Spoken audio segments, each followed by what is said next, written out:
Основными элементами гибкой черепицы являются стеклохолст, битумное вяжущее и защитный внешний слой – базальтовые гранулы. Это покрытие обеспечивает черепице защиту от суровых условий внешней среды, а значит долговечность. Только на первый взгляд кажется, что все просто. В этом материале собраны результаты применения самых современных технологий. Над ним работают десятки высокоточных машин и механизмов, и все ради одного – идеальной, гибкой черепицы от Технониколь. Гидроизоляционный слой в гибкой черепице выполнен из битумного состава, смеси тяжелых углеводородов, получаемых из нефти.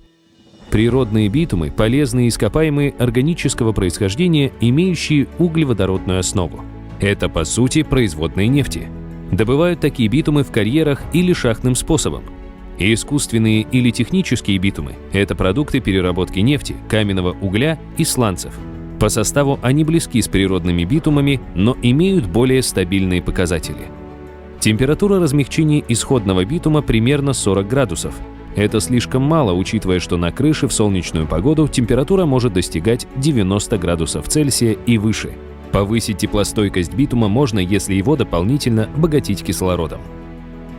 Битум у нас модифицированный, улучшенный, имеет температуру размягчения порядка 125-130 градусов. Легко понять, что, в общем-то, запас достаточно значительный. Прежде чем отправить битум на производственную линию гибкой черепицы, специалист в лаборатории проверяет его главные характеристики – тепло- и морозостойкость. Для этого битум подвергается тщательному контролю. Данный прибор служит для определения пенетрации жесткости битума. Значит, латунная игла под действием груза 100 грамм будет опускаться в течение 5 секунд. По тому, насколько глубоко игла проникнет, мы будем судить о жесткости битума и, следовательно, о его морозостойкости. Долговечность и противопожарные свойства черепицы придает основа гибкой черепицы – стеклохолст. Стеклохолст – нетканое полотно, изготовленное из специальных стеклянных нитей и синтетического связующего по мокрой или бумажной технологии. Он обладает высокой механической прочностью, не подвержен гниению и устойчив к любым погодным условиям. Стеклохолст используется в строительстве и производстве строительных материалов. На его основе делают и подкладочный ковер, без которого невозможно представить надежную гидроизоляцию кровли. Требования к прочности стеклохолста для черепицы очень высоки. Полоска этого материала шириной 5 см должна выдерживать нагрузку более 40 кг. Основное преимущество стекловолокна – то, что этот материал не горит, то, что он не поддается гниению. Этот материал является более стабильным и более прочным. Главным компонентом стекла является оксид кремния, обычный кварцевый песок. Но толщина волокон стекловолокна для производства холста должна быть в диапазоне от 13 до 24 микрон. Это в 5 раз тоньше человеческого волоса. Стекло при своей кажущейся хрупкости является очень прочным материалом. И если стекло из расплава вытянуть в тоненькую нитку, то такая нитка будет иметь прочность большую, чем прочность стальной проволоки. В подмосковном Воскресенске стекловолокно превращается в прочный холст, идеальную основу гибкой черепицы. Вот это и есть та стеклянная нить, которая используется у нас в технологическом процессе. И если мы ее попробуем порвать, то сделать это достаточно сложно. Вот это вот тоже стекло. Для начала стеклянную нить рубят на мелкие кусочки, так называемые чопсы. Когда наша стеклянная нитка порезана на чопсы, то мы получаем вот такой материал. И порезанное стекловолокно вот в таком виде является нашим основным сырьем. Белая вода – это раствор, куда помимо чопсов стекловолокна добавлены химические реагенты.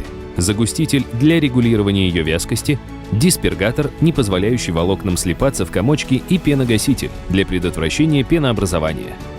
После добавления предварительно подогретых реагентов раствор приобретает слегка белый цвет.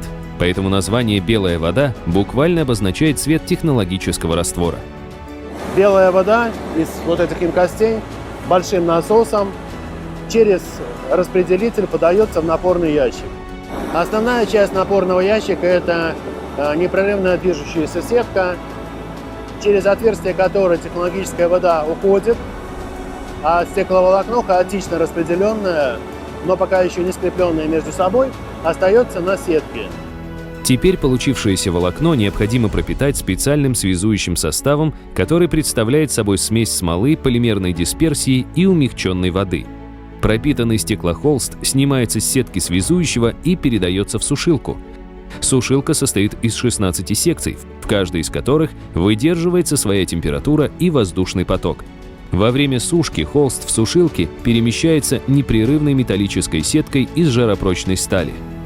Здесь готовый холст выходит из сушилки и имеет достаточно высокую температуру, около 200 градусов Цельсия.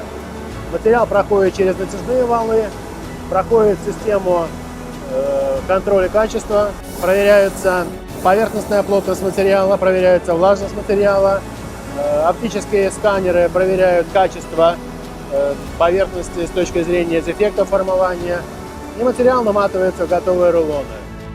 После этого готовый продукт отправляется на завод в Рязани, где станет важным участником процесса создания идеального кровельного материала. В следующей части мы расскажем, как все составляющие соединяются воедино в надежный и долговечный продукт – гибкую черепицу от Технониколь.